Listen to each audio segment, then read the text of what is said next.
Si vous êtes un gros développeur débutant et que vous voulez apprendre à créer des applications web avec React, alors vous êtes au bon endroit. Puisque dans cette vidéo, vous allez apprendre ce qu'est réellement React et pourquoi tu dois l'utiliser dans une application web. À la fin de cette vidéo, tu vas apprendre beaucoup de choses sur la philosophie de React. Salut à toi et bienvenue sur ma chaîne, je suis Jardo.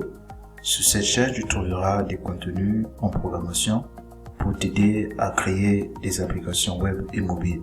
Si tu es nouveau sur cette chaîne, je t'invite à faire deux choses. La première, c'est de cliquer sur le bouton subscribe. Ensuite, d'activer la cloche de notification.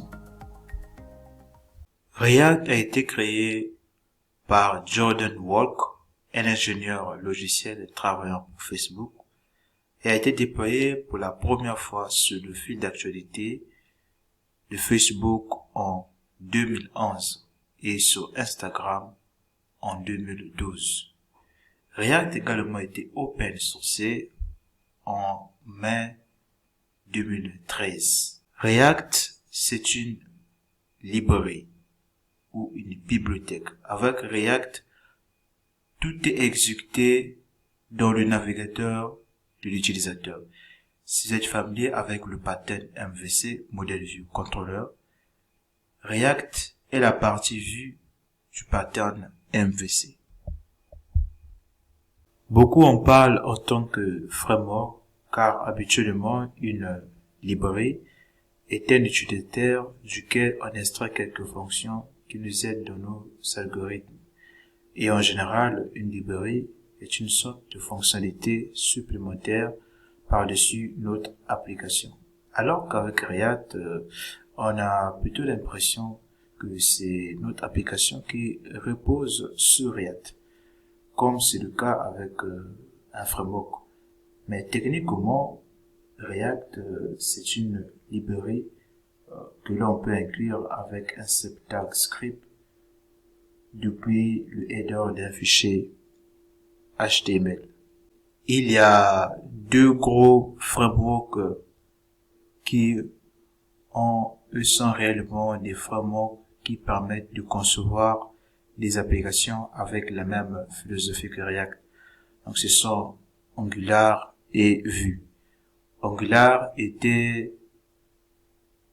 extrêmement populaire il y a 5 ou 10 ans, mais React a vraiment pris le dessus et est aujourd'hui le plus populaire. React est notamment utilisé par les principaux sites sociaux actuels comme Instagram, Skype, Pinterest, Uber, Netflix. React permet aux composants de diviser l'interface utilisateur en composants discrets et réutilisables qui peut être traité indépendamment. React permet d'écrire du HTML dynamique directement dans le code de JavaScript du composant, ce qui rend le développement facile et agréable.